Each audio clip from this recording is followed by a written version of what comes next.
Let's chat all things primary and secondary sources. Primary sources are sources that were made or produced at the time being studied. An example would be the Diary of Anne Frank. The big advantage or the big strength with primary sources is that they are first-hand accounts or, kind of testimonies of, what was happening during an event.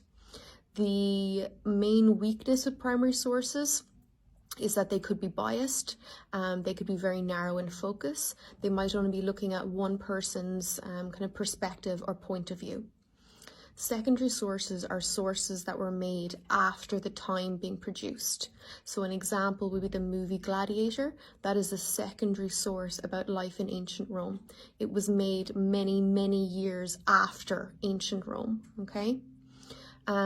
The weakness with secondary sources is, they're not made by people who kind of witness these events. They're not first-hand accounts of what was going on. But the big strength is a good secondary source should be made by kind of cross-referencing a variety of different sources. So it should give you like a nice objective view of events because they've had kind of the luxury of being able to consult many different sources.